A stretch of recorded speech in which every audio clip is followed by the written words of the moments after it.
Welcome back to Mythcraft, the podcast, the ties that bind. Let's meet our pernicious partygoers. Roger. Geist, I do not like where these winds have blown me. Mal. Orindo, I've never seen an election before. Alex. Gregory Orso, here for the scoop. Maggie. Mia Korahim. You know what they say, if voting made it any difference, they wouldn't let us do it. And Andy. Dr. Elix Stith. I'd rather stay home, cook some food, clean, anything but go to this. And I'm your MC, Nathan. Let's turn a new page. Let's start a new chapter. Welcome back to Fel, a nation of filth and of faith, and welcome back to Dirge, a glittering city of glamour and gluttony. A city whose very existence is an ode to death and deadly dealings. The decay of morals is marked by muck and mire, a moldering memorial to a dream of innocence. Shed your coats and loosen your ties. The late summer air hangs heavy today, the scalding heat and sweaty humidity thick enough to cut with a knife. The atmosphere isn't all the weather, though. The city is abuzz with excitement. Today is the presidential party, a glorious tradition in Fel. Everyone who is anyone will be downtown tonight, bumping elbows with the rich and the influential. All 4 presidential candidates will be there, along with the lesser-known but still significant candidates for the mayoralty of Dirge. The political parties will all be there in force, and the press and the public will have ample opportunity to enjoy the festivities, witness great acts of entertainment, listen to politicians posturing, and of course ask questions and hope for half-truthful answers. The party is tonight, but today, this morning, we start alone. Alone and in darkness, which, of late, is just the way you like it. Geist, you have moved into the undercroft of the priesthood of Pekash. Your new abode is covert, known only to you, 2 priestesses, Gregory and the gentleman Breggans. Nyx's corpse, suppressed magically in hemocryostasis, rests in a tomb nearby. Your most valuable belongings, a bedroll, a bookshelf, the book, your weapons, are scattered within easy reach. You know to expect Jacques soon. The brigands plan on cashing in on the favor that you owe them, and you're given to believe it has something to do with the upcoming festivities tonight. Are you just waiting idly? Are you focused on something else until Jacques appears? Are you doing anything to mentally or physically prepare yourself? Knowing that I might be gone for a prolonged period of time, which will be the first time that I've done this in some months, I'm ensuring that the crypt that has Nyx's body is well fed, taken care of. I'm double checking all of the connections, all of the pieces. I'm making sure that if I have to be gone for more than just a few hours, everything's going to be okay. I'm probably checking this more than I should be.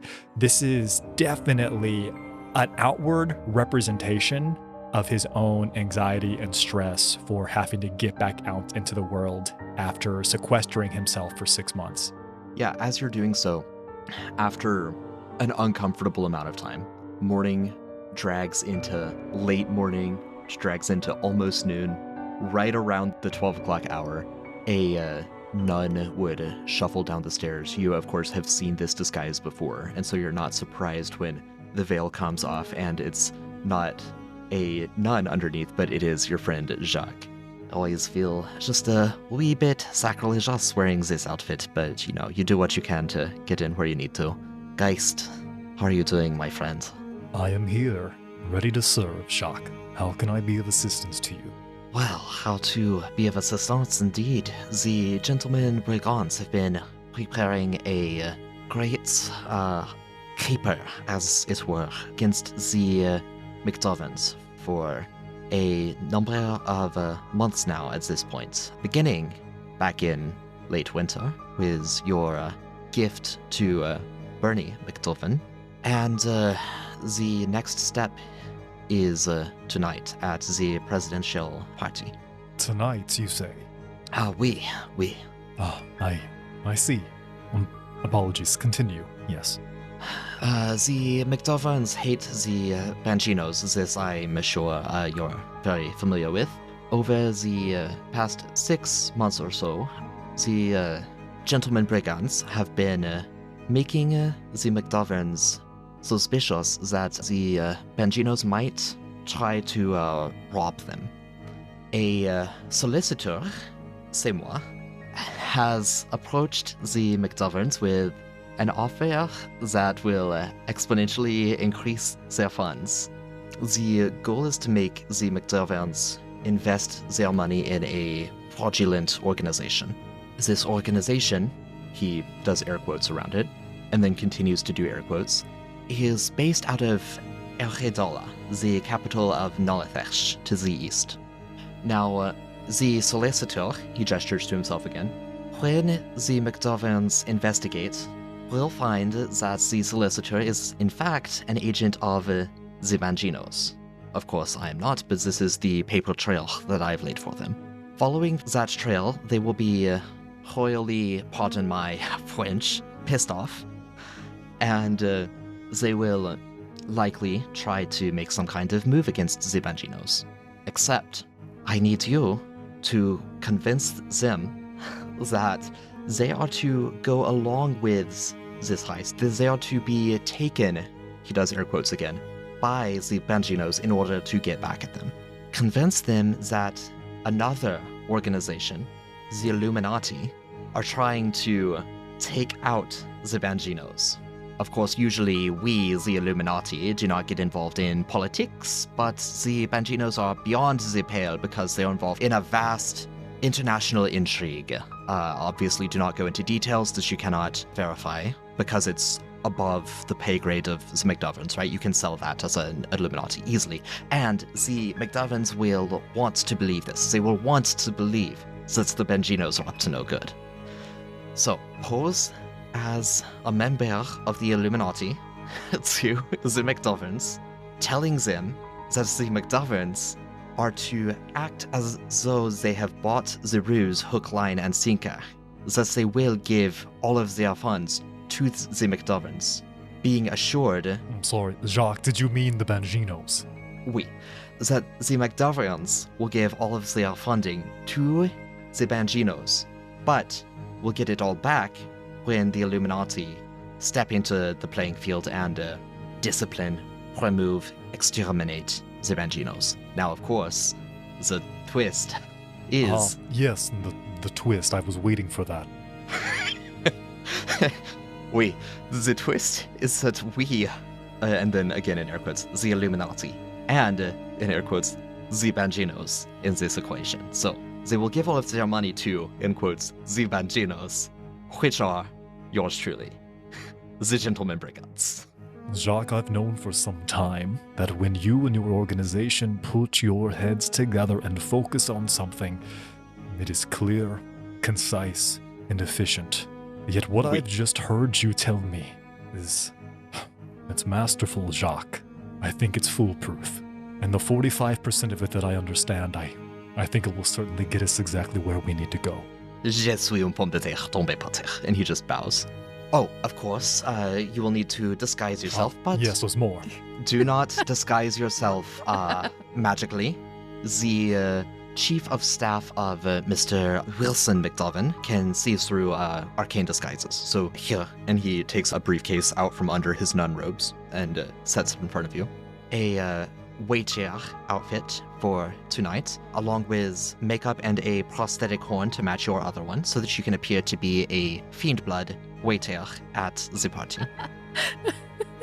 There's just like this deadpan expression on Guy's face that hasn't faded since he's begun this conversation with Jacques. He's been, let's just say, he wasn't the only dead thing down here for the past 6 months. There is an emotional death here, and Jacques is bringing a level of energy and a plan that requires so much vigor and vitality that it is just washing right over Geist in this moment. Yeah. He takes the stack of clothes, the prosthetic horn, holds it in his hand. Of course, if this is what you need of me, then I am more than happy to be of service. He sits it down. Of course, you don't have any concerns about my recent failings with the McDoverns. Them having made me, you don't believe they will be inquisitive if they somehow see through my mundane disguise. If they somehow see through the mundane disguise, then the gentleman brigands will pursue plan B. It will be a shame should that happen, but extricate yourself from such a situation and make sure that you are safe and prepared to operate again at a future point. The disguise should go a long way in preventing this. The brigand's disguise handicraft is exceptional, and 6 months have passed since you were face to face with Bernie McDonald. It has been 6 months, hasn't it? Yes. Yeah, of course. Very well. It will be as you've commanded. Merci. I knew I could rely on you, Geist. Just to reiterate the important points of communication to Wilson and or Bernie McDovern. The McDoverns can get back at an old enemy, be heroes saving the world from national conspiracy, international conspiracy, and getting good with the Illuminati. The solicitor that they are considering investing with is actually a quote-unquote Bangino, who is hoping that they will invest in him so that he can disappear with the money. What they should do is go ahead and invest. The Illuminati will take it from there and refund the McDervilles with interest, of course. Yes, this all makes perfect sense to me, and I am certain I will be able to follow it through perfectly. Wait, he just puts his cowl up again. Please do come by the convent again sometime. We really enjoyed that story that you told us last Sill Day. And then he shuffles away. Geist just sits back down on the bench next to the crypt where Nyx's body is, looks over at the clothes that are sitting here next to him, holds his arms out to his side, and just looks at the track marks from where he's been drawing his own blood for the past 6 months, goes over to a mirror somewhere in the corner of the room and just sees a haggard and worn and tired expression of someone that is not getting the appropriate nutrients that they need. I don't know what a waiter outfit is going to do about this. And I don't think he can help but doing air quotes instead of gesturing to his face in some mock facsimile of Jacques as he prepares to get ready for what he's been asked to do. All right. Do you happen to have the disguising skill? I do not. I have savoir-faire, persuading and deceiving. All right. Go ahead and roll an intellect check with a circumstantial +8 bonus for the prosthetics and makeup that the gentleman brigands just gave to you. That will be a 12 with a +1 on top of that 11. Excellent. Excellent. Glad to be back, everybody. You have like Groucho Marx glasses. Please be Groucho Marx glasses. The mustache on it. Yeah. Why is that waiter wearing a flower But it that squirts keeps, water? only one of them is like stuck Absolutely. in, and so the mustache keeps like tipping to the side. Giant polka dot bow tie. The new lease is under new management. Rendo, you've been really busy the past few months. You own the new lease now instead of just running the bar. You've moved in upstairs along with Selena. The past 6 months have been lovely and they've been a whirlwind. The new lease throws new business experiences at you at what seems like a daily basis. The relationship that you have with Selena brings about new emotional experiences almost as frequently. Try as you might, you have not yet found an easier way to communicate with her. You've noticed over the months that she seems frequently embarrassed or frustrated by her inability to communicate more quickly with you, although basic interactions are the kind of thing that you and she have gotten down to where you can just read her body language and you can read the emotion that she's conveying without her having to use like a Ouija board or anything like that to spell out what she's trying to say to you. I like that was the first option. Something that has letters on it. I don't know. That has them all. Okay. That's good. Yeah, no. He has to swipe her goodbye with her tail every time she uses it, so then she knows the conversation's over. Or her lizard toes. All to say, communication is still slow and faltering, but it's a lot easier now. You can read her mood fairly intuitively at this point. But all of that said, you remain hopeful that you'll be able to find someone that can teach her basic psionics. In fact, the presidential party tonight might just be the place to find a good tutor. This would be Rindo's first presidential party. They happen once every 5 years. Yeah, and he's not been around for 5 years. So, what's Rindo doing today? He is kind of nervous, trying to think of, I guess, questions. He feels like he should have questions for people, but he's not entirely sure what really to expect. He's read up a little bit on the 4 candidates and kind of has an idea for who he thinks might be good, but this is all like completely brand new territory, brand new language for him right now. When I say read up on, I mean within reason. Some stuff has been explained to him. Right. Awesome. And your hired help, Elias and Jackal, this might be new to Rindo as well. They approach you and they say, hey, it's kind of a national thing. Can we take the night off? Can we close down the bar for the night? Oh, yes? Yeah, yeah. Are there any patrons in here right now? No, it's dead empty right now. Of course, yeah, sure. Let me just go put the close sign up. Right. Thanks, boss. So they will be there tonight. Selena is around and she has what you can ascertain to be like a hopeful expression on her face. So, looking forward to tonight? She nods. I'm hoping there may be some people who know something or know someone who knows something about some of that brain magic stuff. So, feeling a little hopeful. She nods. You can tell she's in a good mood. We'll figure something out. Well, we're closed tonight, I guess, now. So, I don't really have nothing else to do till tonight. Do you want to go for a walk? She will nod. All right.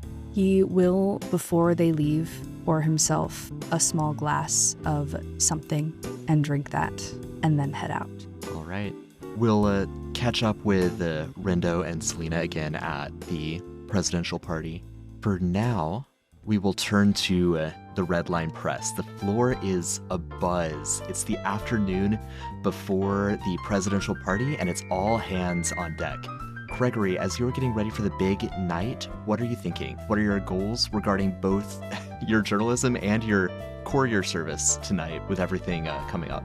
Yeah, he wants to network, get his company's name out there. Obviously, Craigslist is a big deal to him right now, being a young entrepreneur. He has a question that he wants to ask each of the candidates as well. But yeah, he's there for the politics, the questions, and networking. He really wants to do a lot of networking there for sure. Perfect. So basically everyone at the Red Line Press is going to be there. The main office is going to be closed. Mr. Frangino will be running a booth at the Herald Square, which is like Times Square. It's like the downtown place to be. And then the expectation obviously is that the head reporters that have been making splashes, of course, that would be you, that would be Amy Hogan, that would be your newer friend, Norman Sinclair. Each of the investigative journalists would be expected to just get as many quotes and as many leads as you can tonight. This is a perfect time for a rumor mill. Got it. Something else you might be thinking about, something you might be weighing a little bit, is the mayoral race. Redline Press obviously is doing a great deal of coverage focusing on the presidential race, but the mayoral race is still important, and the Redline Press wants to be sure it still gets coverage. You would know that the top 2 candidates right now include Leone Bangino, who is incumbent running for re-election, and Morgiana Corradian. Got it. Are there any rituals or superstitions that Gregory undergoes getting ready for something big like this? This would not be his first presidential party, or even his first holiday. Ooh, let me think. He carries 1 notebook per candidate and 1 pen per candidate, just in case he loses one. He needs to have backups. So he's extra prepared on top of his already very preparedness. Awesome. All right, we'll catch up with Gregory and with the Redline Press team later this evening. The Cobbler's cause has seen better days. The damage from the battle has only been painted over, not fully repaired. The Cobbler's fleet of cars has been sold to fund their ongoing legal bills. Some of their real estate beyond the cause, like the plot of land where Turner's Toast used to be, has been sold as well. Gray is creeping into Pete's hair, and the lines in Bill's face are deeper than ever. The Treebies are stressed and strained to the point of breaking, but so far they have held on. And the pressure has just pressed them closer together. They are in it together. Nia, you are a part of that and an instrumental one. So I want to spotlight you before zooming out a little bit to the rest of the Truby and Koryahin family. How have you been keeping the Truby family afloat? What is the state of the Truby-Severs connection? Because that really hinges on you right now. I think that so much of it, obviously, like any of the Severs that were able to break out, Nia has immediately, through Hugo, tried to like get them to glom on to help build up the Cobbler's numbers. So much of this that she just keeps repeating to the family, and especially Pete, is we're in a rebuilding. This is rebuilding. We're going to rebuild. And that has been sort of her mantra to everybody she comes into contact with. And her philosophy has been, you know, we lost a lot of really, really good people and a lot of good men. The only way we are going to build up any more credit amongst the immediate community is if we help everybody. And so she has just been like creating as many community outreaches as the Cobblers can support, lots of mutual aid throughout, and wherever she can hustle on the side to be bringing in any extra income, she is. There are evenings where I think that nobody knows what she's doing or where she is, and she may be hustling, she may be blacked out in a bar, she may be genuinely just like at home in the tub. But regardless, she is always on the move trying to figure out some sort of way to benefit the Cobblers and rebuild. Not least among them, running for mayor. Not least among them running for mayor. Yeah. If the establishment isn't going to help us, somebody better. Exactly. And I think that in the past 6 months, as long as you are open to it, then all of the Cobblers, all of the Trubies, but especially Pete and his mom Stacy, would both really make intentional efforts to reach a deeper and more familial emotional connection with you, as well as plotting vigorously and coming up with layers upon layers of schemes of what's going on in the city. For sure. I think she's excited to feel genuinely like a part of the family and not just a prop in a family for the first time. And I think that the more little schemes she can be involved in, the more that kind of solidifies that for her. So, you know, one morning around the breakfast table with a big skillet of pancake sausage and scrambled eggs with plenty of hot sauce, Pete would just sit down and say, "These legal battles, I don't see any end in sight, at least not any that's the outcome that we're looking for right now. So we need to turn the Dirge Police Department from a liability into an asset. If we can reach a private settlement with Police Chief Eric Durant, then the legal problems go away. The problem will be finding a settlement that is suitable for us when the entire department is suspicious of our involvement in the events of last winter. Even if another gang started it, we're the ones left holding the bill. The other benefit to that is if we can settle with the chief himself, then any overzealous officers like that Officer Brett McMurray fellow, any that continue their investigations will not be doing so legally, so that will get the heat off of us. We've already lost a lot of money in legal fees. We've already lost real estate. We cannot keep this out there bleeding us dry. We need a source of new funding, especially Nia, with you also running for mayor.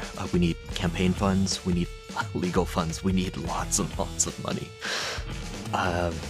There's always a surefire way to get it, and that is drugs. There's always drugs. So, Nia, I've been thinking, and I think I've hatched a plan, and I want to pick your brain on it. And above board, for context, this is slightly achronological. This is a quick flashback to 2-ish months ago. And then we'll bring it back up to this morning over the course of how this plan has played out so far and where it is now.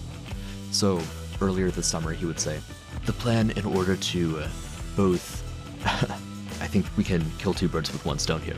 We can refund the Cobblers. We can get campaign funding for your bid for the mayoralty. We can get money for our legal expenses, and perhaps we can reach a settlement with Chief Durant. We need to get... If you found a genie, I presume, we're going to get all of that done in once. I found the cartel. All right. We... Stay with me. You know that I have lines I won't cross. And across the table, Bill goes, "Yup," and then I snort them, and then there's no lines anymore, and you can do whatever you want. He just goes, my brother. I've got lines I won't cross. You know, harm to children.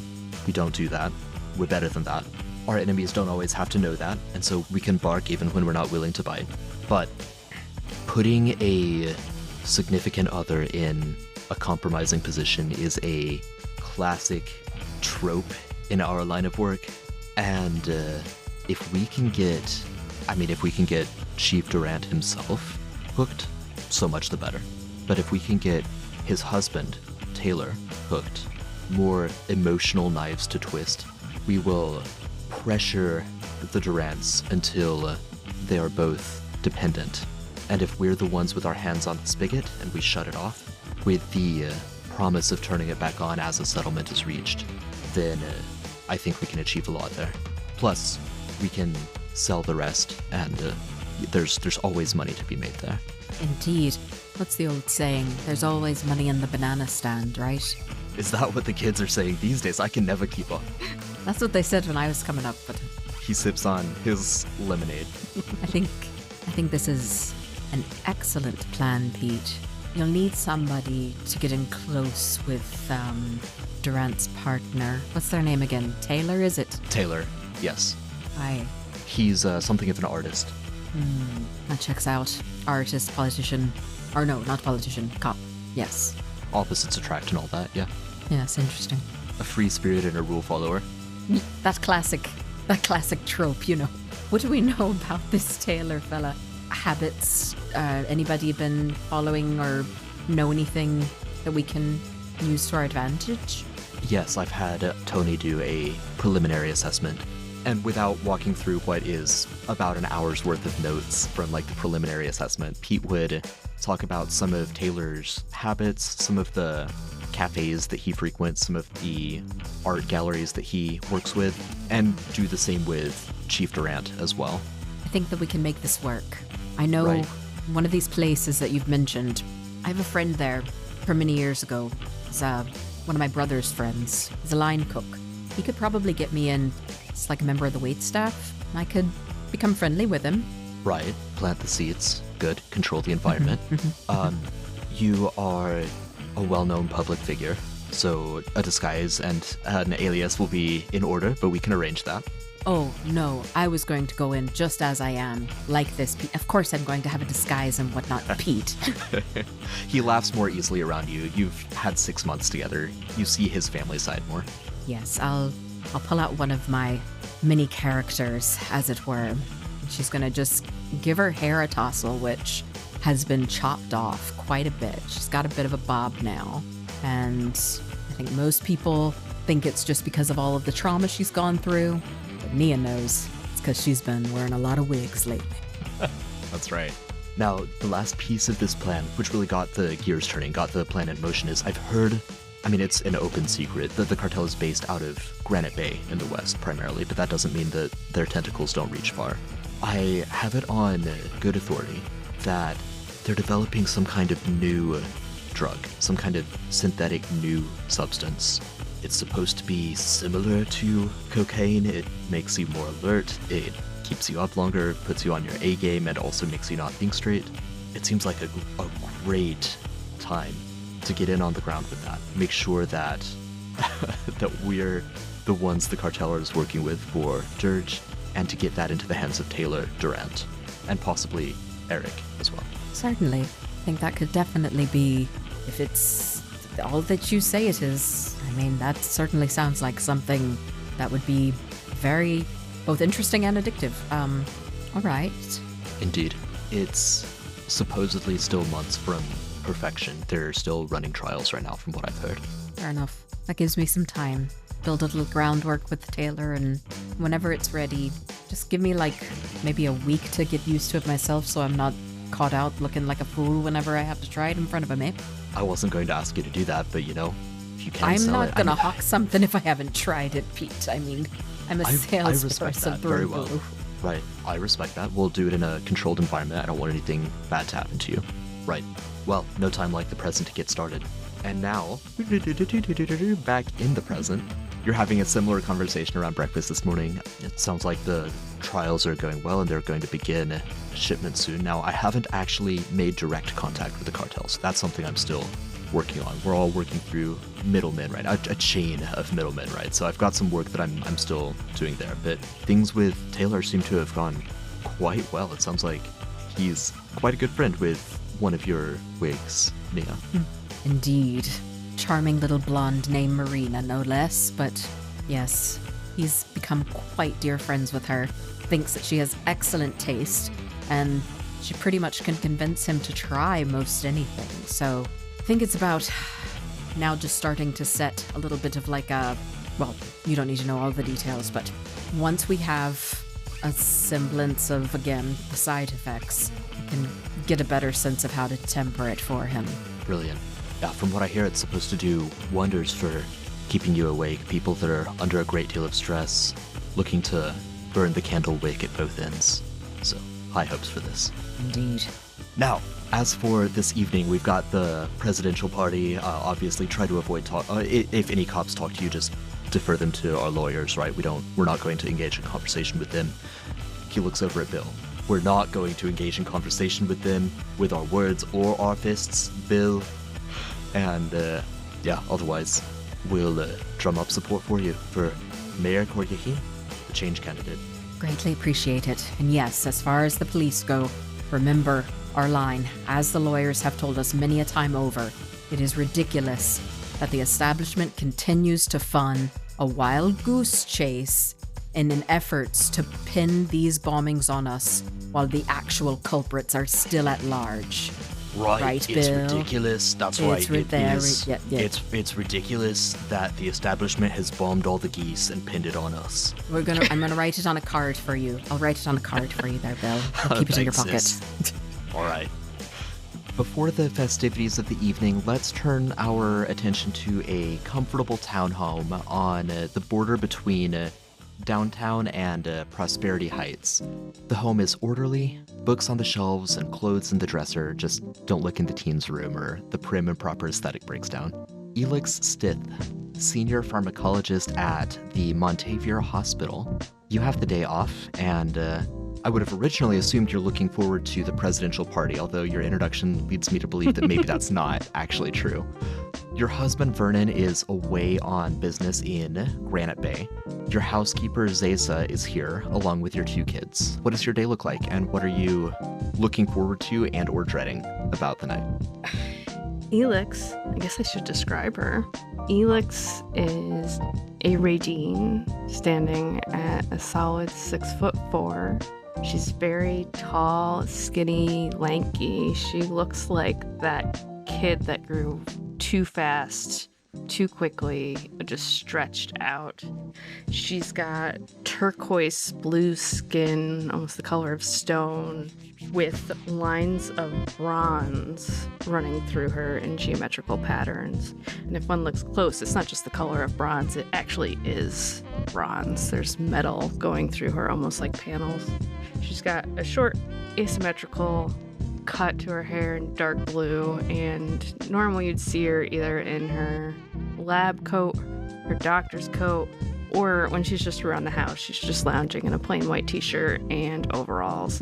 She is currently just going around the house, moving the chair slightly over, moving the books slightly differently, trying to make sure everything is exactly as it should be, as she's working through the anxiety of having to go be social when she has work to do. And she would so much rather be here in the lab doing work than going to any kind of event, because her job is in the lab.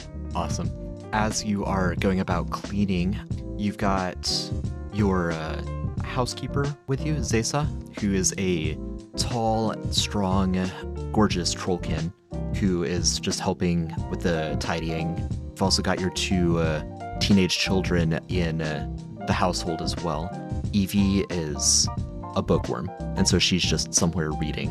And Alfie is like as stereotypical teenage boy as you can get.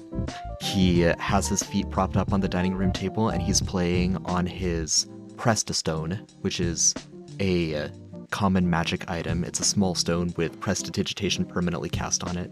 And there's this mage that is shooting a lightning bolt up, and there's little things that are coming down at it. And so he's buried in this device. Alfie, what did I tell you about shoes on the table? Beep, beep, beep, beep, beep, beep, beep, beep, beep, beep. Alfie! What? Alfonso! Mom. What are you wearing? We have a thing to go to tonight. What even is this? Mom, it's just stuffy people, and it's just politicians, and this. Just politicians. Just politicians, his voice cracks.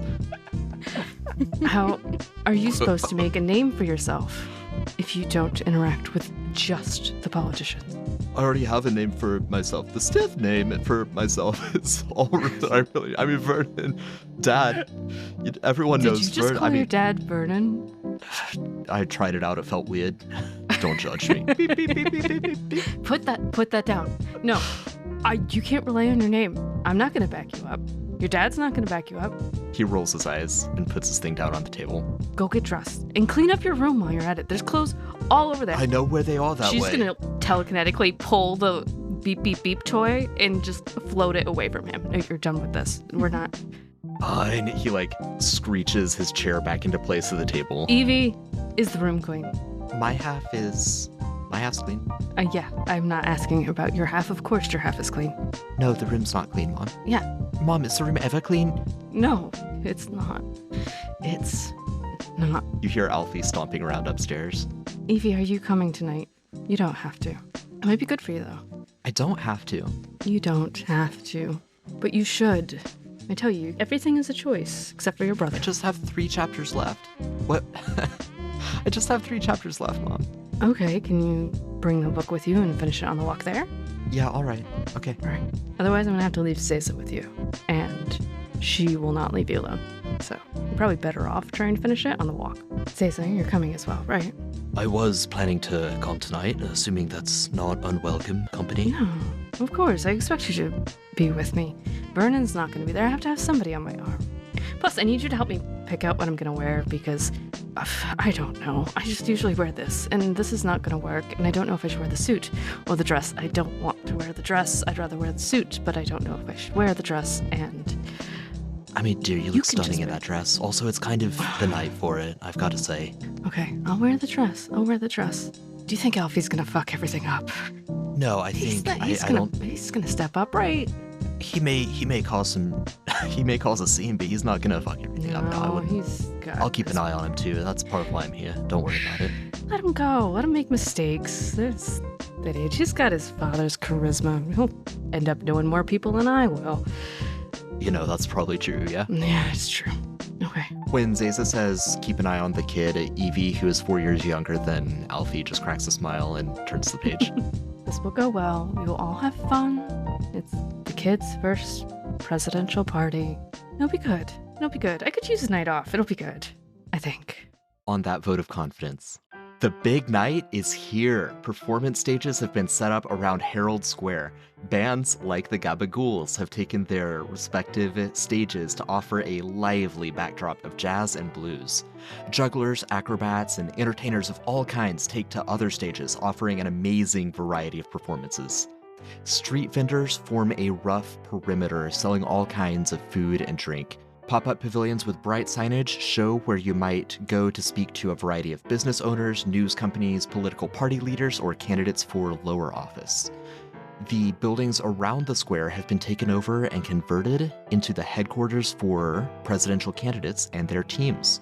On the first floor of each of these buildings, the candidates are delivering rallying speeches and taking questions from reporters. The incumbent president, Luca Rossini, is also out and about, mingling with the crowd and shaking hands, his guard detail always close on his heels. And a quick note, just in case anyone, player or listener, is worried about this heading into this, in Dirge, civil rights issues are not a social concern. People of every skin color, every lineage, and every sexual orientation are accepted and represented in political parties across the spectrum. Rindo, amid the buzz of activity, you would see Nia at a nearby pavilion entertaining a sortie of civilians that have lined up to shake her hand and speak with her. Rendo's gonna join the line of people. Yeah, Rindo, you can see the line here. Nia, a Kedek noble, maybe a senator, if so, not a very prominent one, is standing there asking, so you say you're not the incumbent. What would you do differently about how Dirge has been run in the past term? That's an excellent question, and I thank you kindly for it. Personally, what I have seen and what made me want to run to begin with is, I've seen a lot of really good people who honestly have just been kind of set up for failure as far as any kind of success here in Dirge, and I just don't think that's fair. I don't think that's right. So any ways that I can try to support the community and build it up in ways that I haven't seen the establishment do yet, those are things that I'm trying to do best. So, I've got various youth organizations that we've been trying to do both for education and also trade purposes with our young people, trying to get them, off the streets, out of these crime-ridden streets and into a prosperous, hopeful future. I don't see anybody in the establishment doing that, and so that's why I'm here. The Kedek lady nods, and then a trollkin from right behind her moves up. She stands a little bit to the side so they can both be at your pavilion. Yeah, my son's, I think, gotten kind of in with the wrong crowd. He's a teen, and some of his friends have been painting obscene objects on the walls. I'm just wondering, do you have programs for the youth or some way to direct them into more constructive pastimes? Absolutely. And if they're of the arts minded, that is a fabulous thing that I think we need to be fostering more of in our young people, just not in a way that's destructive. We've had enough destruction in our beautiful, beautiful city as it is. We want to see it rebuilt, So let's find a way to help them, maybe be painting some more family-friendly murals around town. I think that's an excellent thing that, if your son wants to meet with me later this week, we'll find a way. I'll help find a way to fund him and his friends to start a new mural project that will sort of steer them in a better direction. Have him be the spearhead of it. It's right kind of you. The Kedek nods. I like you, Miss Koryahine, seeing not just a bad thing in that, but seeing the good in it and turning it into something else, seeing the artistically minded there. I may yet vote for you. I've been convinced by the incumbent, but you may sway me here. Listen, I had a good fortune to grow up on the other side of the bridge, we'll say. And honestly, I feel myself very blessed to be on this side of it now, where I can help these young people out. And really the only difference that I see between my upbringing and theirs is somebody gave me a chance, and I'd like to be able to provide that for them. They nod. Lovely to meet you, miss. It's so good to meet you all. The Kedek and Trollkin wander away. And yeah, you would see as more people are filing up, you'd also see Rindo and Selena in line behind them. Oh my goodness. I do not want to have anybody cut here, but a member of my family is right behind you there. Sir, what are you doing in line? Get over here. She's going to wave Rindo down.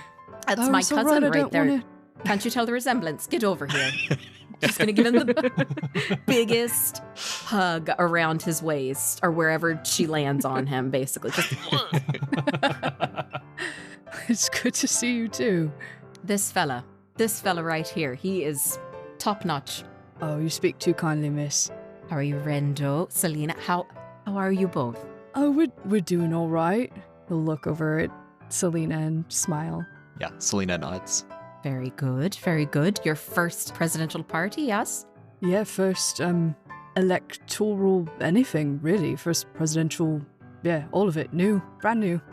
Surely you've read up on everything, have strong opinions, I can tell, about all of this. She'll give you a wink. Yes, totally. Definitely very strong opinioned, for sure. And she's gonna lean in and kind of give you a wave down like a little kid would. So you lean down, so it's kind of like whispering. It's just, when in doubt, Rindo, just if anybody asks you anything you're not sure of, just say, in this economy, and shake your head like you're very, very knowing, and that's all you need to say, okay? Got it. Thanks.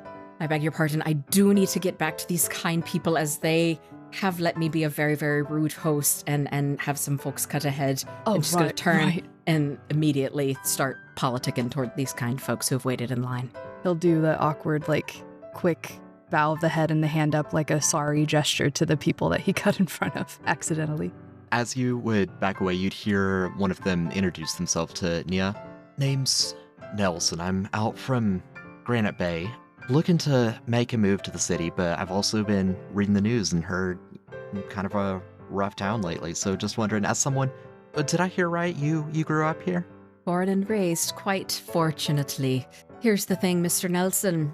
From what I have seen in my travels, no place is perfect. Only thing that can be done is for good people to try and make it better. And that's what my campaign is all about. Right. I appreciate that. I think that the city has a lot of opportunity, but I've got a couple young kids. I'm kind of worried about bringing them into a town that has street shootouts and whatnot. Well, Mr. Nelson, I can tell you, nobody likes a street shootout, least of all me. But what I do love is the myriad of organizations that I have seen blossom after the last 6 months of devastation that I assume is what you're speaking of, specifically geared toward helping our children. What, if I may ask, what do you have? Boys, girls, what age range? One of each, both under 10. Oh, Mr. Nelson. Those are going to be perfect. Your boy would be excellent for our Pins or Pal program, which does all sorts of great work, both educationally and within the sort of tradesman community. I have found, from my experience and exposure, I grew up with 4 brothers, you see, boys love to be hands-on. So it's a lot of, after school, let's learn how to build this, let's learn how to fix a car, etc. For the girls, they're welcome to join Pins or Pals as well, because we'd like our girls and boys to be equal opportunity educated.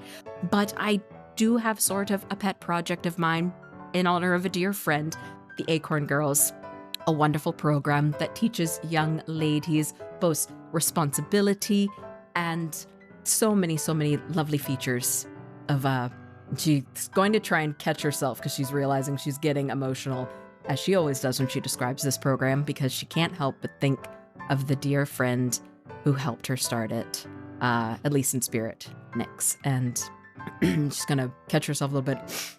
It is a fabulous program, organized actually with the Priestesses of Pakash, which is fabulous to have their support and volunteer work. But it's really fun. The girls, they do everything from go camping to crafts. They have a little 3-month program where they sell treats and whatnot, and that's always a fun time. Oh, lovely.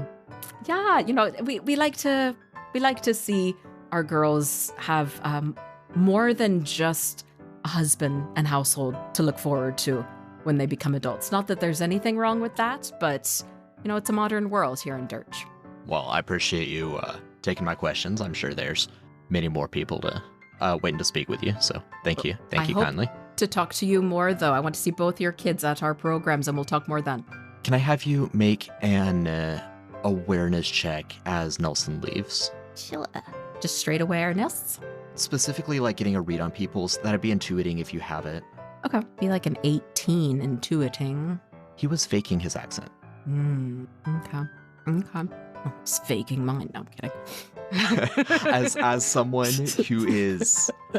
who has become well acquainted with putting on personas in the past 6 months, that was a persona. Okay. Cool. Interesting. Close to the Koryahin mayoral booth is the Red Line Press booth, where journalists are huddled together. Norman Sinclair, Amy Hogan, and of course Gregory Orso. And Amy just goes, "Isn't this amazing? This is my favorite day every 5 years. I always look forward to this. It's the presidential party. It's the presidential party. Aren't you excited, Gregory? I'm thinking if we each, I think all of our brains work differently, so it'd be really good if we each ask different questions. So I know probably Norman is going to be interested in the more national-facing thing, given that he came from Grant Bay recently. I was thinking we could each take turns rotating through. If you want, maybe Gregory to start with candidate Marissa Dove, and I'll start with Ravano. I guess that would leave a couple choices for our friend Norman here, I guess Rookie gets the pick in this case. I don't know, how does that sound to you? Yes, Amy, it is a very exciting time. He's just trying to quell her excitement right now. He knows how much this means to her around this time, so he can kind of navigate her excitement. He knows to just kind of do his own thing, really, because she's going to make this grand plan and have everyone want to do all these things, and then everyone's going to kind of do what they want anyway, and she'll stick to her plan. It is an exciting time, Amy. You know, I think we've got some very interesting candidates this time around, and it'll be quite the race, I think. You know, it's going to be a good year, I think. I think it is. I think there's a lot of potential here. I think we're going to have stories for weeks after this event. I am going to go catch the tail end of Ravano's speech. I can't wait to compare notes with you later. She starts away. She's wearing a royal blue, really bright, brighter than what she would normally wear in like a day-to-day in Dirge. Bright blue blazer and matching pencil skirt. She's got her purse on her arm and her notebook ready, and she's already making changes to questions and getting ready as she walks away. Because it's been a while since I've described her, she looks mostly human. She's got like dirty blonde, light brunette kind of hair that she has done up in a loose bun right now. The only feature about her that is distinctly not human is her eyes, which the whites, the iris, and the pupil are all different shades of copper, and that is a tell that she's Radian, that she's partially biotechnical. So she makes her way away. Norman will look over to you, and his eyes are a little bit glazed. He massages his temple, and he says, you know, I didn't expect that the greatest challenge in this city was going to be my social battery. Oh, yeah. I mean, with events like this and Amy, you're going to have to keep some spare batteries around with you. I suppose so. Right. Well, partner, where do you think I should go? I'll give the choice to you, and I'll gap fill. You know, I think maybe you should focus in on some of these more mayoral candidates. I know everyone's going to want to be talking to these presidential people. I think some of the mayoral people might be good for some FaceTime for you. Yeah, I'll see what kind of scoops I can get. Yeah, Amy really takes the lead with the presidential candidates this time around of the years. Clearly. So, yeah, it's best to just kind of let her do that and kind of find something else for yourself to do. 'Cause her stories, I mean, if you can try to get something on the presidential candidates, but her stories just always seem to edge everyone else's out. All right. Well, I appreciate the tip. I'll do just that. He tips his cowboy hat to you. He has adopted Dirgian attire, the typical like three-piece suit, although of course, as is true of most people right now, like the collars are loose, the ties are ruffled, the coats are at least unbuttoned, and maybe some people elected not to wear a coat given that it's late summer, it's very humid. But while he has adopted that style of garb, he has kept his cowboy hat as he came from Granite Bay, and he has chosen a wardrobe color more reminiscent of where he came from. So he's kind of blending the two a little bit. Human, maybe 5-10 years older than you. He's got that same like dark, lean intensity that you've developed over the past events of the campaign. He'll tip his hat to you, twirl his pen in his fingers, and take off to go speak with the mayoral candidate Nia, given that she's just right there. And that will leave you, Gregory, looking around the Herald Square. You would see the latest mayoral initiative in Dirge has been to pave the roads that are primarily used by cars with this new innovation, asphalt. And so, starting in the Herald Square and working its way out from Dirge, the roads are slowly getting paved over, so it's not just the cobbles anymore. That has introduced some basic street markings as well, you know, the double yellow lines showing which side you can drive on and all of that, so hopefully bringing some order to the disaster that has been cars. Yes. And yeah, otherwise, as you're looking around, I went ahead and wrote basically labels on all of the different buildings and pavilions. Imagine that there are placards and like sandwich boards that are announcing what each of the different places are. So the world is your oyster, or at least the Herald Square is your oyster right now. You can go wherever you want. He kind of wants to schmooze a little bit. He wants to go around to each individual booth, make his name and face known, and let them know that his services are available. He'll leave a couple of business cards and he'll say, as an added note, you know, with this new asphalt they're putting in the city, transportation is just so much faster in cars now, and so our delivery times have just been going down and down, and we're getting places quicker and quicker as the more they're filling out the city. So, you know, it's a really great time to have some courier services if you really want something delivered quickly. Nice. There have also been those like classic concrete barricades that have been dropped to prevent any car traffic right now for this event specifically. So do you have any person in mind you want to talk to, or are you just going to kind of do a general use Craigslist? I'll go to the labor union first to go over there because I'm also a small business person. I know I want the workers on my side as a fellow worker of the world. As Gregory's making their way over towards the labor union, he would probably pass a waiter who is actively calling out and offering individuals pickle pinwheels, which look very similar to those pinwheel fans that children have and play with, only there are fingerling pickles on the end that are spinning around. And he's passing out pickle pinwheel fans to individuals around the labor union before walking away past Gregory. On my way to the labor union, I want to grab one of those pickle pinwheels, but I'm on a mission. So I grab one and I don't even think to look at who's giving it to me at all. Enjoy your pickle pinwheel. Enjoy your pickle pinwheel. Oh, thank you. Gregory will take out a silver bit, like a silver note bill, and tip him. Thank you. That's very kind. Oh, thank you. Continue the labor union. Yeah, you walk up to the factory labor union and you would see that there's a halfling standing there with a name badge on their lapel, showing that there's someone to go up and talk to. Their name is Taziana Nole. She is a halfling in her late 30s, I think around Gregory's age, maybe a little older. She has been handing out these little flyers, nothing fancy like a threefold brochure, just little 3x6 flyers, just handing them out to people as they go past. Join the union, support your labor workers. Gregory will, walking up, grab one of the brochures and flip through it. I think it's a great thing what you guys do in the labor union. Thank you. Tanziana Nole, nice to meet you. Who am I speaking with? Tanziana, nice to meet you as well. Gregory Orso. I work for Gregory, I work for the Red Line I was going to ask what your line of work is. Oh, the Red Line Press, wonderful. I also have my own business. It's a courier service. It's called Craigslist. He'll whip out a card. Nyx is rolling over in her grave. Craigslist. It's a courier service. Tell me more. Is that something that are you looking to join the union or get your business in with us? I'm always looking to do business with the union. I mean, anyone in the working class. I always want to support the workers, really, because that's what makes Sturge great and such a great city, is everyone here who built it up. Well, thank you very much. I mean, all of our information's on that brochure. Tell me, courier service, what do you deliver? And how, we'll start there. What do you deliver?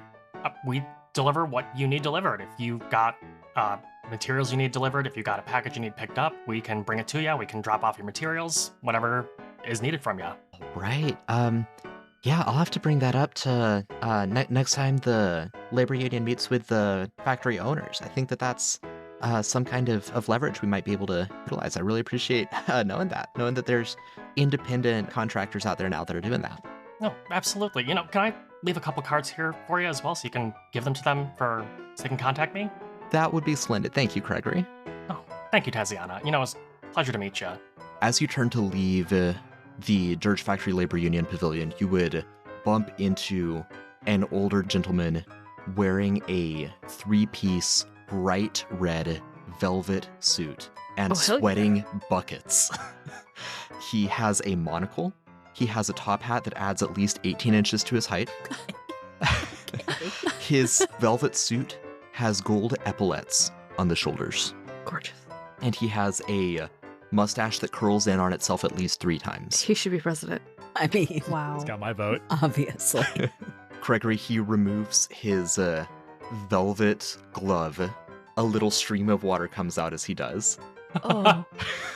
He extends his damp hand to you. No, his wet hand to you. Lord Worcester, pleased to make your acquaintance. Oh my god. Gregory extends his hand out to return the handshake and does return the handshake, feeling a very wet hand.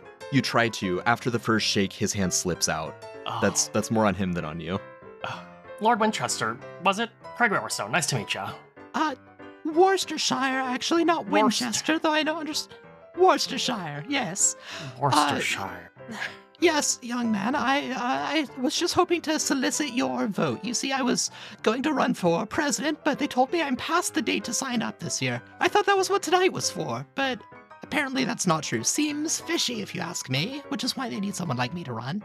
So I'm running for mayor instead. My family are great nobles that date back generations. We've been in this city for forever. So I was just hoping that I could count on you. Vote for Worcestershire. Vote for Worcestershire. Seems legit. He looks down at his hand. It's beginning to smear. He can no longer see the name he wrote. Does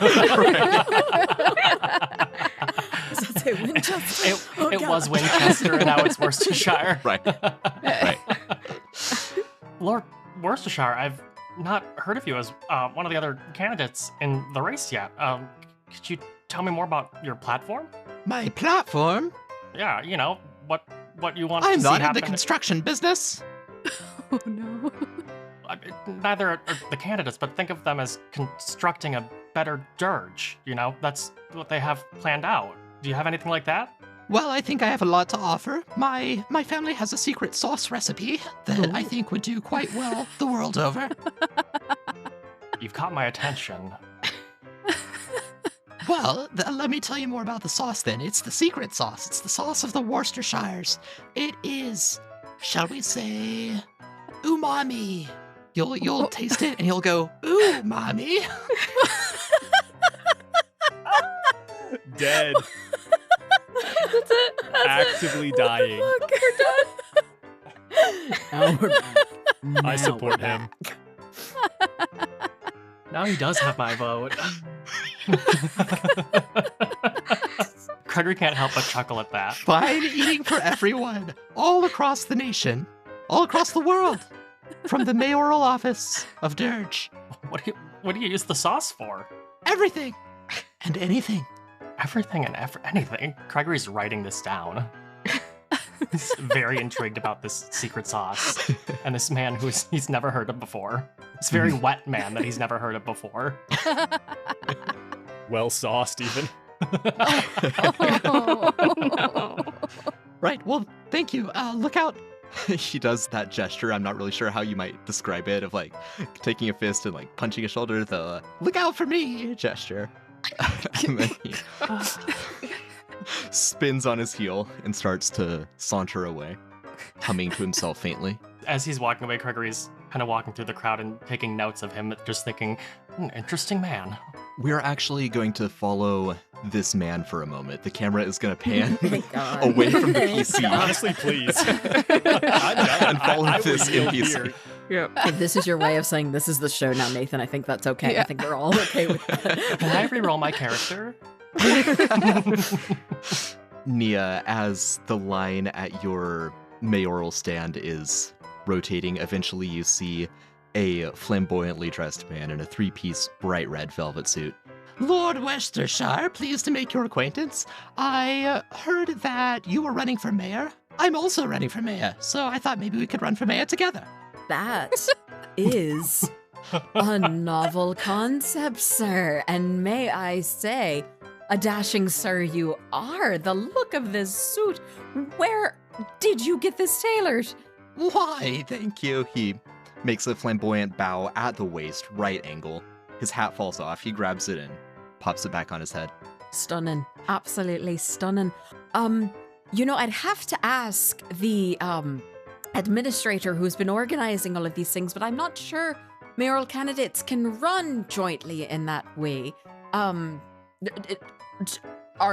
Did you hear differently, or is that I wasn't, if I'm being honest, I wasn't aware there was a Sir Worcestershire running this year. Quite a tragedy and a long story at that. I was going to run for president. I thought tonight was the night to do that and sign up for it. Turns out I that missed is the an deadline, easy so I'm mistake to make. running yes, as of a... course. It's called the presidential party. How was I That supposed to makes know? perfect sense. I understand. So I'm running for the mayor of Dirge instead. Gotcha. Very good. Yes, well, you'll be wanting, like I said, to speak with the administrator over at the tent over there. And maybe at that time you could clarify if joint running is an option. Well, we're the mayors, right? We get to make up the rules. Well, that is for the people to decide first, if we are the mayors or not. Technically, and she's going to point, that bloke over there is currently the mayor, and we are trying to unseat him from being mayor by running. Right. And once we're the mayors, then we get to make the rules. Absolutely, to a certain Precisely. extent.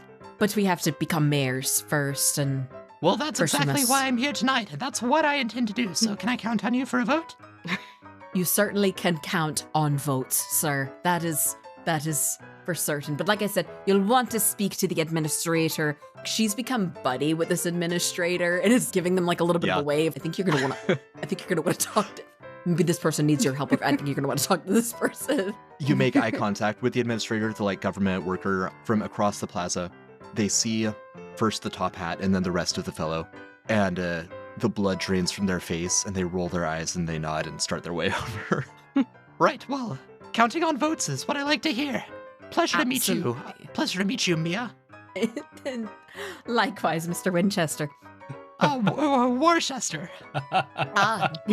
Nia. No, Worcester. He starts to make a smile. Thank you, Shadow Cruentus, for submitting that character. Oh my god. Applause. Golden. Applause. That was incredible. Perfect. I am sorry it took so long, but I think it was worth the wait. Oh yeah. Yes. Worth the wet. I can't. I mean, I just washed my hands. That's why they're wet. No other reason.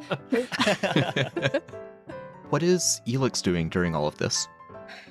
Yeah, during all that, I don't know anymore.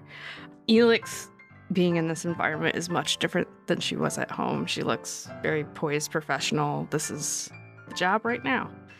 And immediately upon getting here, she just, okay, Alfie, Evie, go do things. Remember, we're voting for O'Brien and we're voting for Nia. So go and convince other people to do that. Use it as a test. Alfie just rolls his eyes. I know, Listen. Mom. Whichever one of you convinces the most people, I'll buy something for. Make it a game. Alfie's eyes cut down to Evie's. Evie's eyes cut up to Alfie's. They both smirk at each other and then sprint off in opposite directions. I don't know how they're going to keep track of that. I don't want to know, but it will keep them entertained. Shall we go? And she would put out her arm for Zeza to take. Zeza would take it. Lead the way. She would start walking without a care. She knows who she's supposed to support. She's been told who to support.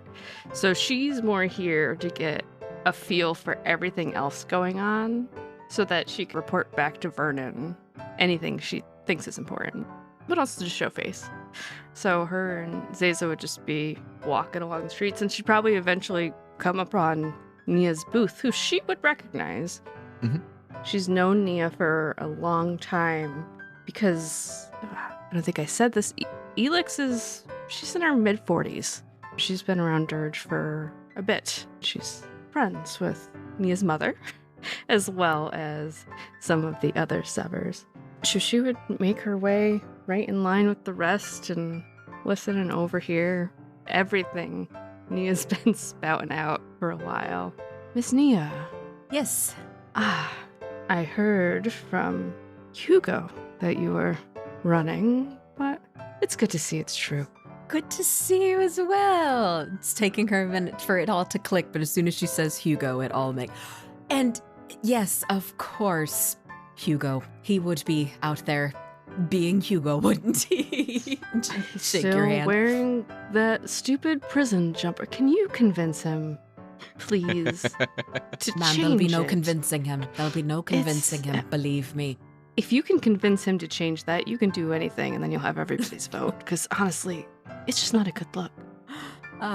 Believe me, I have to agree, but, you know, Hugo has always been of the stubborn mindset, and we do our best. We do our Of best. course. I just wanted to say, fantastic. My daughter was speaking about I think it was the acorn.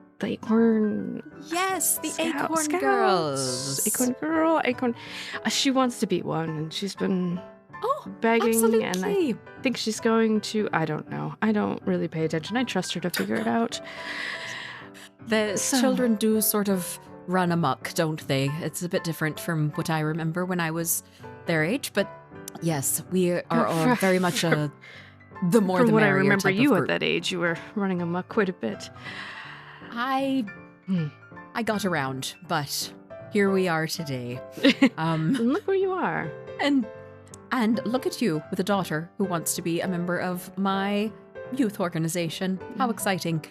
She'll have like a little pamphlet that she'll just slide over and be like, our next meeting will be next week.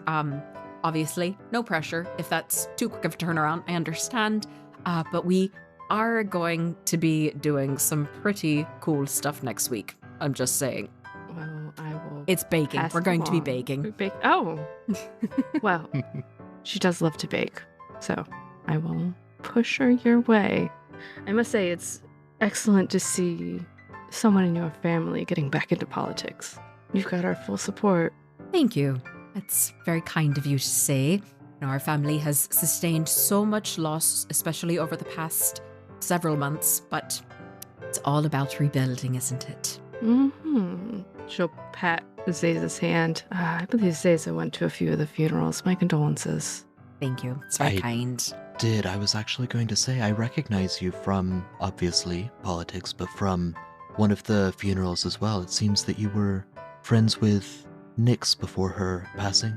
Yes, I was, a dear friend indeed that I was able to become acquaintances through my husband, who also passed. Very glad to be able to actually include Nyx's parents in with our Acorn Girls. They are volunteers with some of the younger children. They teach reading and art and the like. It's Oh, that's lovely. kind of How a- are Ava and Theridin? wonderful. Truly just gems of people, really. I believe now is not the time for that. Apologies. Nia, you have other things to talk about right now.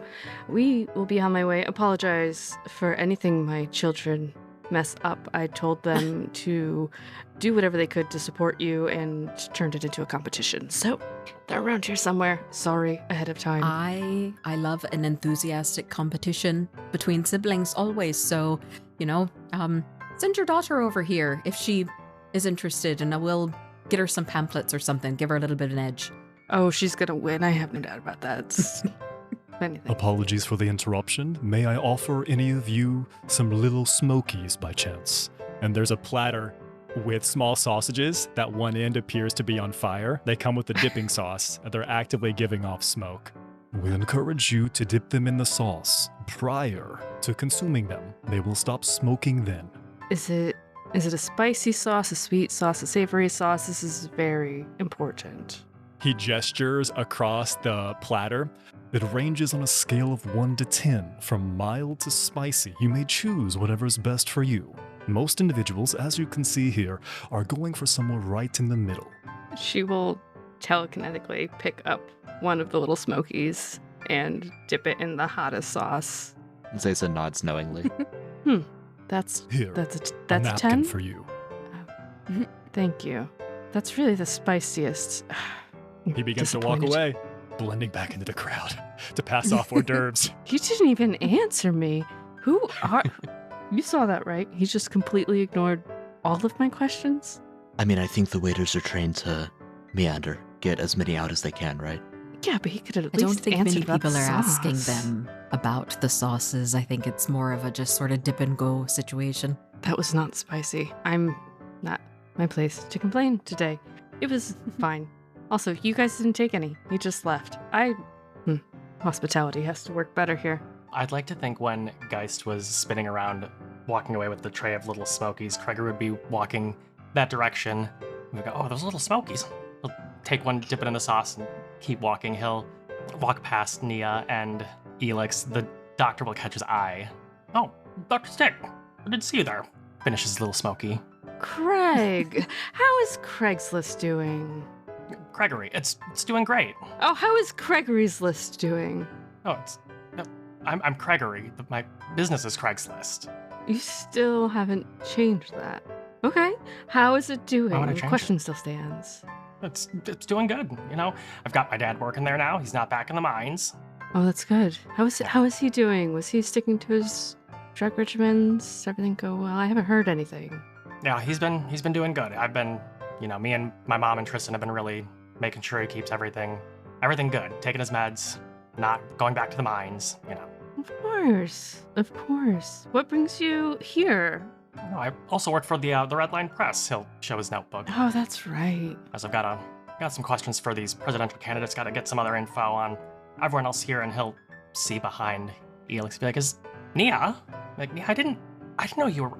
Oh, what didn't I put 2 and 2 together? I haven't been looking into these candidates for mayor, and I just saw Morgiana Cordine, and I was like, oh, I don't know who that is. She must be a friend of Nia's, or maybe a relation or something. I didn't know it was you, Nia. That's so exciting." Hello, Gregory. It's good to see you as well. Yeah, that's my first name.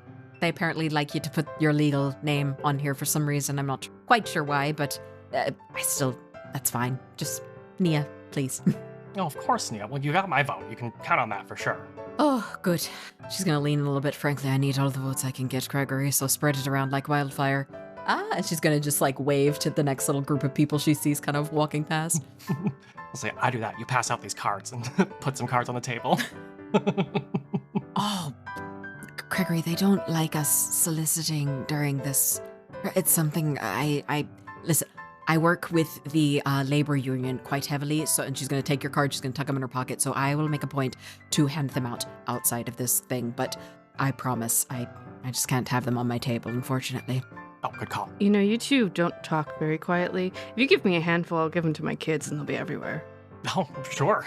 Hands him to Elix. Well, I'm going to walk away since you guys are having some kind of private, friendly conversation. I don't know. It's a little bit awkward. And she's just going to turn and walk away. It's funny because I thought I was the one butting into your conversation with her, but very well. No, I'm just running around, and it's just, here you both were. That sounds very on brand for you, Gregory. Just sort of running around and... Oh, speaking of, I think I see Frank O'Brien over there. Hold on. He'll scurry off.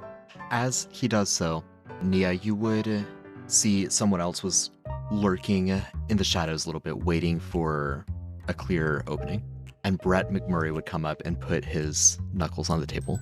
Morgiana Coryahin, running for mayor on top of everything else. Somebody has to clean up the streets around here. Wouldn't you agree? One might say that you don't cook and shit in the same room. That doesn't seem to apply to you, though. Well, always the wordsmith you were. As far as I can tell, somebody has shit all over the streets of Dirge, and myself, along with everybody that I'm associated with, seems to have been blamed for it, and yet we're the only ones doing any of the cleaning.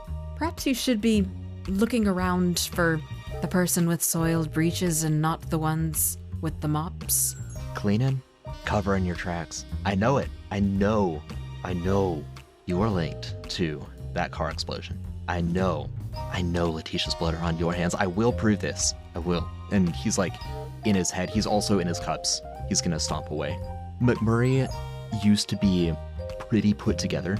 His buttons are mismatched. He has grown a full beard now, so his mustache, which was previously a point of pride, is just faded into the rest of it. And he will just, he'll stomp away. Leave you there. Is there anybody at her table? For a moment, it's empty. All right, cool. She's gonna just say, fuck, and she's gonna duck down and smoke a very, very quick cigarette, as tucked up as she can. Yeah, I want to ask where she is with all substances right now, because knowing the ways you play Nia, I was like, I think she's had something, and I think that's where you're going. Wouldn't you like to know? Yeah. I would, actually. I would. That is the question. During the day and out in public, she definitely would be smoking, having a cigarette now and then. I think if she's around kids, she would try to not. She wants to try and set a little bit of a better example in that way, so that's why she is ducking down and trying to hide. The kids are not dumb and Dirge. I think they probably all are well aware and have seen her smoking before, but she likes to try for her own sake to feel like she's doing that. As far as anything harder than that, during the day, coffee, and cigarettes, and that's about it during the day. Mm-hmm. Once the sun goes down, it's about 8 p.m. Okay. Okay. Which, late summer, it's been late sundown, early night for the past hour or so. Gotcha. She probably would then have one of those little rings that has like a little like secret compartment in it, little stash ring that she would be hiding something stronger, probably of the powdered variety. Finish the cigarette, put it out, quick sniff, and then back up again, and none the wiser. All right. Panning away, what is Rendo doing right now? Selena would be kind of shadowing Rendo wherever you end up. Rendo is wandering kind of aimlessly, just kind of checking everything out, familiarizing himself with what is going on. And so he's checking out the tables. He's swinging around to the left of where Nia's table is, and is just trying to learn what everyone's about, what everyone wants. He's in front of the individualists table right now. Which would be one of the smaller political parties in Falth. Name kind of suggests what it would be. They're into independent choice. If you want to do a bunch of drugs, as long as you're not hurting other people, that's your choice, that's your prerogative. Just kind of the autonomy party. Not that you wouldn't find those views blending and bleeding into other parties, right? The lines are kind of permeable, but that's their main selling point. Rendo likes the sound of that. Yeah. As you're down there kind of chatting with one of the people at the desk, you would hear a chant start up and turn and see looks like maybe a half Trollkin teen. He's wearing a ratty hoodie and disheveled slacks and big like combat boots, and he's just pumping his fist in the air, and he's got a good dozen people varying in age from like 15 to 25 walking around with him chanting, "O'Brien is tryin! O'Brien is tryin!" And they're just making a slow counterclockwise circle around the giant like, roundabout. As the group passes, Rendo will like kind of half-heartedly, only in action, not in spirit, pump his fist in the air and kind of join in for a little bit and chuckle as they go by. Quite organized, that group.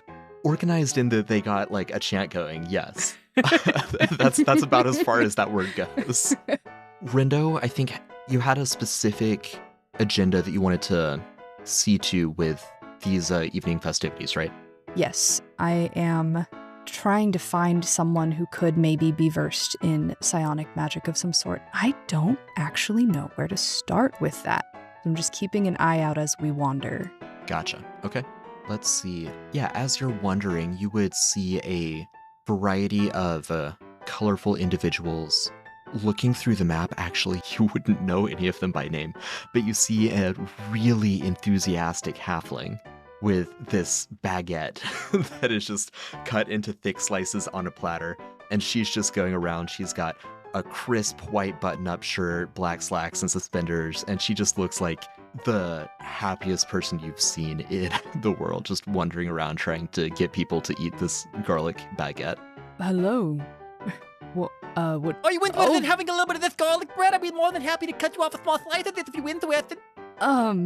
Barry will try to subtly stick his finger in his ear. Oh, you got something stuck in there? Let me climb up there and get it out there for you. Oh, no. Oh, it's fine. It's fine. Totally fine. You said it's garlic bread? Well, this hat's got a little bit of garlic on it. That side's got a lot of garlic on it. So you want a little bit or you want a lot of it? I'll take a lot, sure. Oh, do you want a lot of the lot or you just want like a little bit of the lot? Whatever, you know what, whatever you want to give me. He'll just hold out his hand. She cuts off a hefty section of the lot of garlic side and hands it over to you. Thanks so much. So, I'm gonna keep walking this way. Well, I'd be remiss if I didn't tell you a little bit about what I'm campaigning for. I've been Employee of the Month for the past 7 months in a row over at the Caviar Courtyard, and I would really love a good review. If you want to come over to our establishment, I'd be more than happy to treat you to a really nice evening. Maybe, some other time we'll start walking away. Well, of course, because I'm not working there right now. I'm actually working right here, but hey, where you going? Mm-hmm. Walks a little bit faster. Yeah. You make your way past a family of dragon folk. It looks like a couple brothers, and they're maybe at least one spouse and a couple little dragon folk children kind of running about. It looks like 3 adults and 5 kids. And there's a fox Kleppen hanging out with them who has a book bag slung over one shoulder. continuing around, you would see the Gabagools performing. I think that Rendo's probably heard them before. He'll linger a little bit before moving on. There's some cops. There's another jazz band, not quite as well-renowned as the Gabagools. And you would actually see a big contingent of Koryahins and Trubies up the street a little ways as well. Can Rendo also see a waiter? Yes, of course. I don't know, can he? There's a waiter that appears to be passing out what look to be southwestern egg rolls on a platter. Okay. It's important. I'm just going to drop that lore there for now. It'll come back in a couple episodes. Is that another kind of bread? No, this is a southwestern egg roll. It comes with a spicy aioli. Can I interest you in this? Do I recognize this voice at all? I'll have you make an awareness check and have Roger adjudicate it. Okay. Sweet. That's a 17. I'd say probably. Doesn't seem like he's on his A game. Not really trying too hard to do the whole big gig and shock and surprise thing. But he does have Southwestern egg roll. And you've never seen guys with a Southwestern egg roll before, so I mean, take it or leave it. What are you doing? I'm ensuring all of the guests are properly fed this evening. Is this your new gig? You're not at Whisper and Winds no more? What? Patron, if you're not interested in the Southwestern egg roll, I must make sure the rest of the patrons have their fill. Good evening. And he spins on a dime and floats off. Brenda's gonna try to reach out and grab his arm.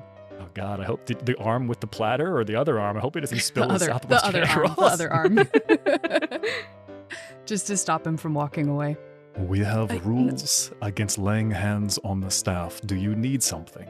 President Rossini plucks an egg roll off and keeps walking away. Please enjoy. Just cut the bullshit, mate. What are you doing in this getup? Why are you serving food now? This is what I do now, Rindo. Just keep getting weirder and weirder. He reaches and grabs down a Southwestern egg roll, wraps it in a small napkin, and hands it to you. He'll take it. It'd be Please nice enjoy. if you came by sometime and talked to me. There's an obvious crack in whatever veneer he's trying to use the Southwestern egg roll as a defense for. Maybe when I get off shift. Now, enjoy your hors d'oeuvres. Let me know if you need anything else. I also have jelly meatballs. I think I'll pass on those. He does a humble bow and waits for you to take your arm off of him. Oh, yeah. He took his hand off when you said there are rules against touching people. And he heads off. Just kind of shakes his head, doesn't really say anything to Selena about it, and notices Bill standing over with the Trubies and the Severs, and he's gonna meander his way over there for a moment. Rendo, me boy, good to see ya. Hi, Bill. It's a lot to take in. It's my first time at one of these, things. Right, presidential party's a lot to take in, even if you've been to them before. He's gesturing with a half-drunk flask of scotch. Yeah, you can go into any of the buildings and hear people yell at you about how they're gonna make everything better. They all say the same thing. Nothing ever changes unless we do it ourselves. Story as old as time, whatever the saying is. Right. Look, I don't know if you'll know anything about this. I'm kind of looking for someone who might know a thing or two about, like, mind magic of some kind. Oh, like real proper magic, like psionics. Yeah, that's the word. I keep forgetting. Yeah, I talked to people from many of the universities. Faux University, they've got some basic magic uses, scions. Actually, I think there's a performing troupe over there that uses psionics. That might be a good place to start. Oh, really? Cool. Thanks. Right, universities. We will go check them out. Thanks, mate. It's good to see you. Yeah, good to see you. I'll come by the New Lease sometime. Yeah, it'd be great to see you there. And he gestures over near where the O'Brien campaign has rented out space in the first floor. Outside of that building, there's a platform where you see, indeed, some very impressive juggling. Some performers that are defying the laws of gravity and physics with their psionic abilities. He will make his way over. As he turns to leave, he'll turn back and be like, where I can get some of that, maybe? Gestures to his flask. Or just go in any of the buildings. They've all got bars in there as well. Perfect. Thanks, mate. And as you and Selena make your way toward the psionic juggling troupe, There's a lot left to happen at this presidential party. I think we're going to close focusing one more time tonight on the Koryahin mayoral booth, and then we'll open up and see what all the rest of the party gets into next week. Nia, a gaggle of 15 to 25-year-olds led by a Trollkin youth chanting O'Brien is tryin march past you. And as they depart, you would hear a voice, now we might have a moment to speak face to face. The man before you speaks softly, but there's something icy in his voice. He's a thin human, late 30s, carved features. He's got a beak of a nose. He's got pale skin, dark eyes, and dark hair. He looks a bit like a hawk. He's wearing a gray pinstripe suit, and he's grinding the stub of a cigarette out under the heel of his polished shoe while he's lighting another. I don't believe we've properly met, he says. Bangino. Mayor Leon Bangino. Mr. Mayor, it's a pleasure. She'll shake his hand. The feeling is mutual. Yes, he will shake yours. Nia Koryahin. Of course, your reputation precedes you. I would have to if running against somebody like yours. Just to paint the scene a little bit more, although this is a charged conversation for a lot of reasons, the Severs and Banginos have been old crime families that have fought each other for a long time, both politically and physically. There's also a bit of a posturing battle going on. You are short and fiery, he is tall and icy. There are passersby that are slowing the way you do when you see like an accident on the side of the road to get a peek at this showdown that might occur. There's a charge in the air, and hot on Mayor Bangino's heels would be his head of security. You've never seen him in person, but you've sure as hell heard of him. He has killed more than his fair share of Severs. Sammy Vargo, a looming minotaur. He is no weaker despite the gray in his whiskers around his muzzle. He's never lost a fight, be it street brawl or gunplay. He's wearing a suit and a dusty trench coat over it that is undoubtedly concealing weapons. Do you always have to travel with such reinforcements? Call it life insurance. When you're the mayor, there's a bit of a target on your back at all hours. Fascinating. That's something I've not considered at all in the thoughts around potentially winning the mayorship. I guess I'm afraid to never say assumed... it's a little short-sighted if you ask me. Well, I guess I'm just of the mindset that if I'm trying to help my constituent, why would there be any reason for them to be trying to hurt me? You can play the innocent card all you want, Nia, but you know as well as I do that there's always enemies in the city, no matter what office you do or do not hold. Oh, I'm not so naive that I wouldn't think that there weren't always enemies abound. I suppose I just try to prefer to go about my problems in a more modern and progressive way than needing so much muscle. I mean, that's an admirable thought, but no matter what you do, there are always little crime problems all around the city. Oh, of course. That's to be said, to be had. Of course, under your mayoral leadership, there was one of the biggest crime ambushes that has occurred in the history of our city in the last 6 months or so. The jailbreak has been a small issue, you could say. Now, let's not mince words about who was behind the jailbreak, all right? I understand that you severed connections with your mother, but don't think me naive. He finishes his cigarette, starts another one. While I understand I have some family relations that were able to make an exit, as it were, during that escape, as you put it, I can't say that I have any knowledge as to whose participation there was. Now, if you do, and you haven't yet partnered with the police, I think that raises certain concerns that I certainly would have just as a voter, let alone a mayoral candidate. You have both a barbed and silver tongue, Nia. I'll give you that. That's rather impressive. Your turn of phrase.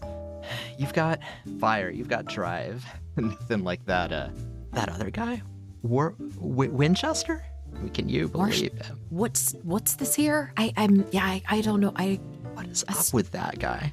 I don't know, but I tell you what, if I can sidebar briefly, great hat, right? That was a good hat. I mean, you do have to admire his style. 3-piece velvet suit in this heat. It's impressive. It's impressive, really. Would you want to discuss matters in a more intimate environment sometime? I think certainly that would be the most prudent thing to do, at the very More least. constructive than this tit for tat we have going on right now. Certainly, and definitely get around to more brass tacks. I will say, I expect, I've been wrong before. I won't pretend I haven't. I expect, unless we handle Winchester correctly, he'll split some votes from you, and I'd hate to win unfairly, right? I'd rather it be a true battle of whatever metric you want to name for the mayoralty. And assuming it falls the way I intend it will, or the way I expect it will, rather, I do like you, and I think that there could be a place for you in my cabinet. That is a very gracious offer, Mr. Bangino. Just a small gesture, it's the least I can do. I have to say, when I am mayor, I probably won't have as gracious of a part as available to you, as I have made a point to already stack my cabinet with people who I know will do good work for the community and not just good work for me. So, to that end, I look forward to our more private conversation at a later date. Your assistant can contact my assistant. And she'll just slide a card across the table. He wraps his knuckle on the table, understanding the conversation is coming to a close. Just say one thing. Keep your friends close. And then he'll turn and he and his bodyguard will take their leave. This has been The Ties That Bind. Jump into our Discord, discord.gg/mythcraft, to discuss this episode. Check out patreon.com/quasi-real-publishing for a variety of subscription tiers. And until next time, keep crafting those myths.